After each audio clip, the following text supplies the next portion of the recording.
Welcome everybody. Today we're gonna get right into it. Skip the intro because I want to talk to you about one of my favorite new plugins, Neural DSP's Parallax.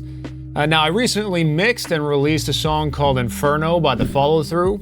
It got a lot of good comments, but one of the compliments I got over and over was that they loved the bass tone. So I used Parallax on that bass, thought it would be a great opportunity to do a quick deep dive into the Parallax and show you what it can do. So let's go ahead and listen to some of that song Inferno, and we'll go from there. We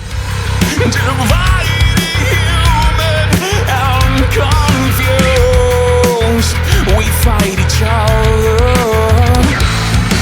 Oh, we've had enough. Right, so that's a pretty gnarly bass tone. I'd love to hear what you guys think of the whole mix and the song. I'll leave a link to it in the description. Go check it out and leave me some feedback. Like I said, love to know what you think about it. Okay, let's go ahead and solo up the bass guitar and listen to what that sounds like without all the other instruments.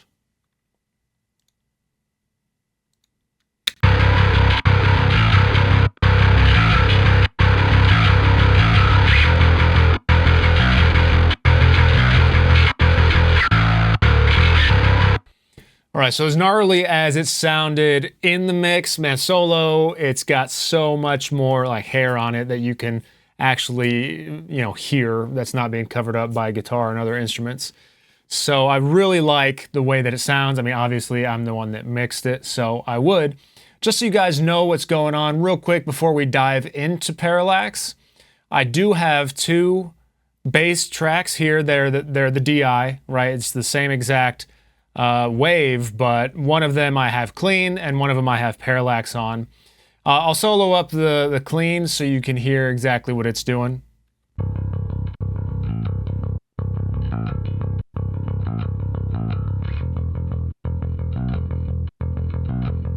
Right, so I mean it's just a clean DI, right? That's what it sounds like. So I'm gonna bring it in and out of my overall bass tone so you can just hear what I'm adding with that.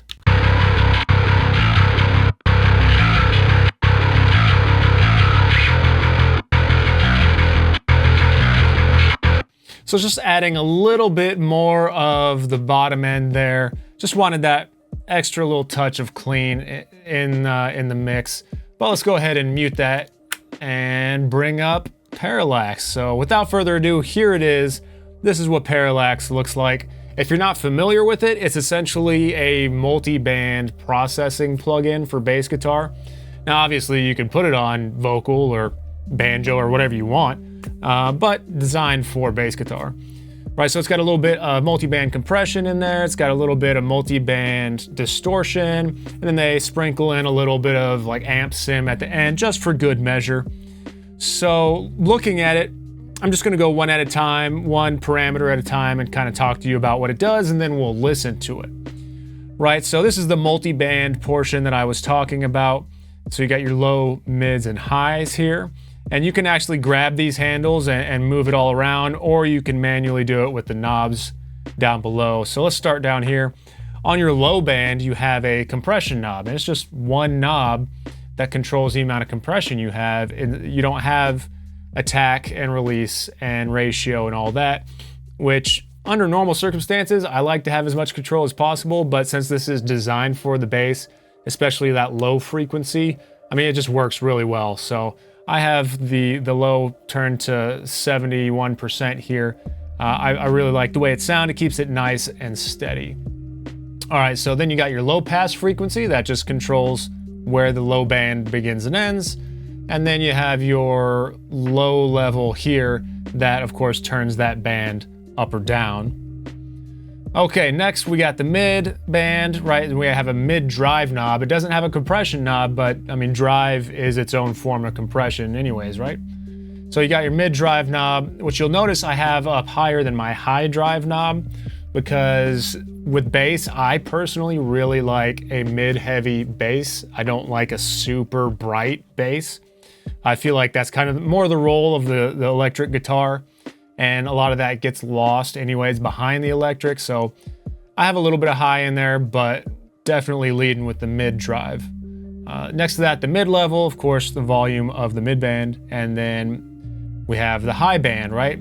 The high drive, that is the distortion on the high band, the high pass frequency, where that band begins and ends, and then the high level, of course, the level of your high band. Next to that, you have this very, very useful graphic EQ. Like each of these frequencies was handpicked for the bass guitar, and they're all really useful. So as you can see, like I said, I like the mids in the bass guitar. That's why I have 1K really boosted a lot there.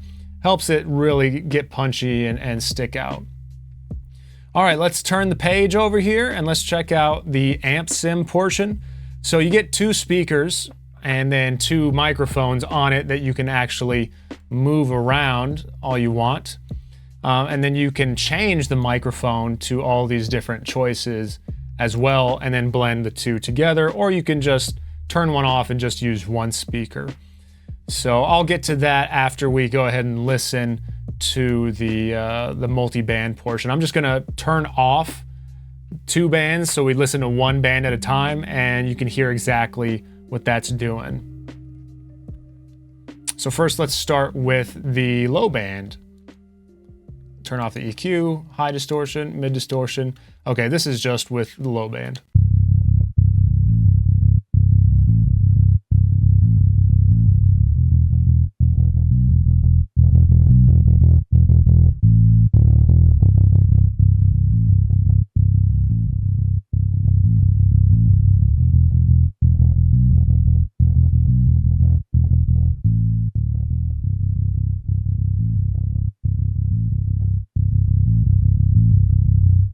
Yes, that compressor is working really well. You can actually tell when I turn the compressor down and it's letting more of the dynamics through, it starts to hit my maximum limiter a little bit too hard and distort. All right, let's hear the mid distortion, what that sounds like.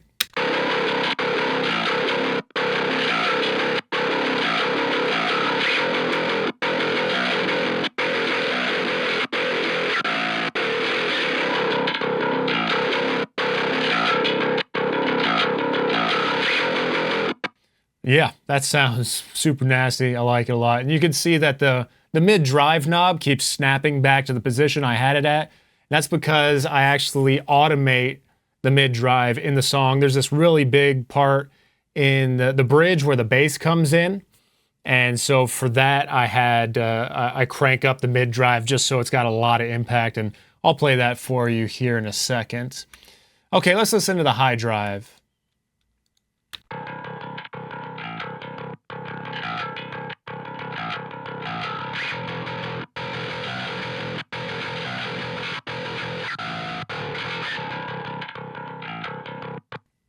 Yeah, so obviously I'm using that pretty sparingly. You can crank it up a lot if you want, but like I said, I like to leave the lead with the mids on the bass. So let's hear it all together, and I'm just gonna kind of move around the knobs and let's see how it sounds.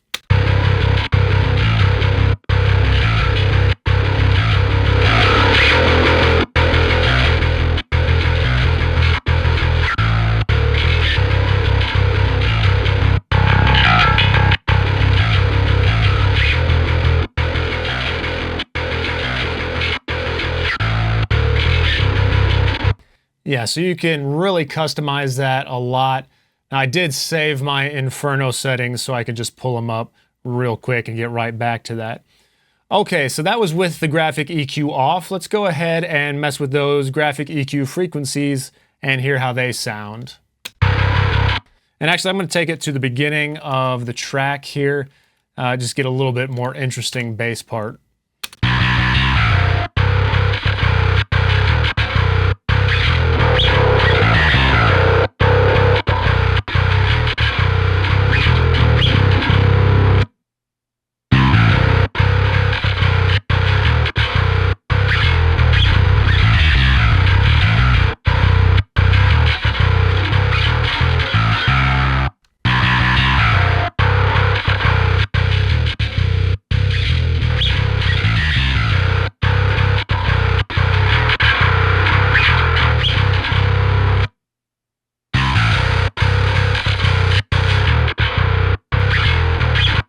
Yeah, so you heard when I turned that 1K down, man, it just, the bass just didn't have the presence that it really needs to have in a mix.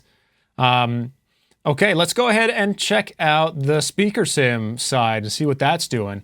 So I have a dynamic 57. I think we all know what mic that is, yeah? The Sennheiser 609. No, of course, obviously, it's the Shure 57. And then over here we have the Ribbon 121, which is, of course, a Royer 121 ribbon mic. A very, very common combination here. So you can see I have my 57 on the center of the cone, and you get much more of the highs out of the center, so I'm using that to get a lot of the high end. And then my 121 I have off to the side, which ribbon mics aren't especially bright anyways. So I have that getting a lot more of the mids and the lows. So I'm gonna turn off my 121 and we'll just listen to the 57.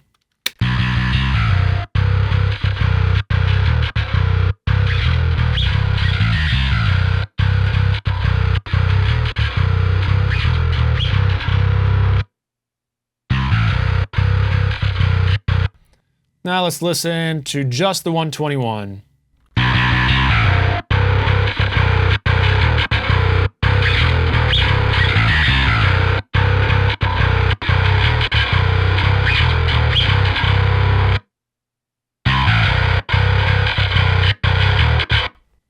Right, so the mic placement is a bit more subtle than like the graphic EQ, which is really obvious, but you can tell it is doing some work there. And I'm actually going to turn both speakers off, and we'll listen to what that sounds like.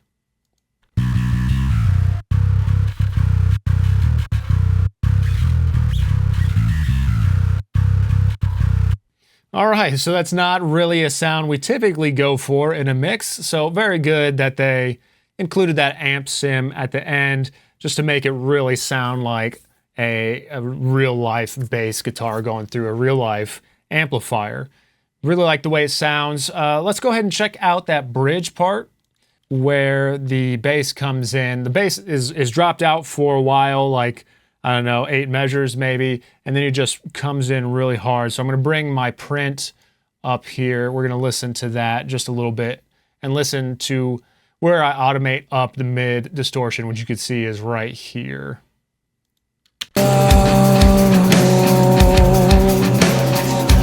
There's so much to feel.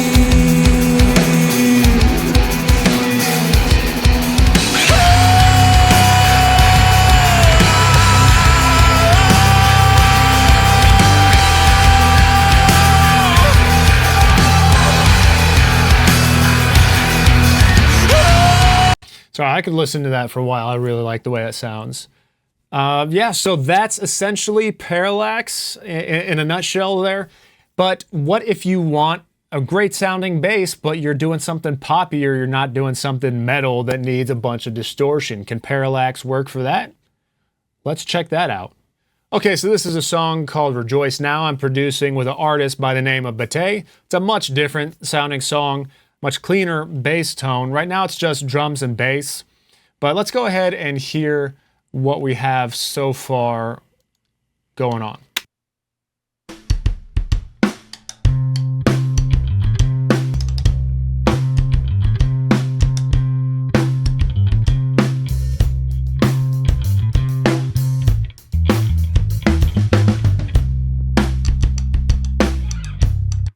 All right, pretty good bass sound. I like it.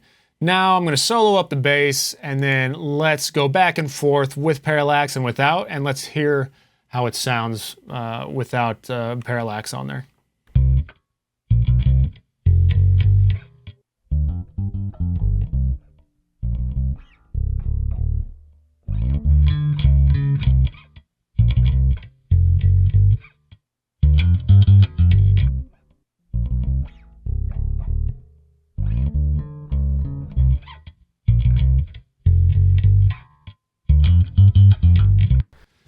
Yeah, so without Parallax, I mean, it's good sounding, clean DI, but it doesn't sound like you want a polished, finished bass to sound.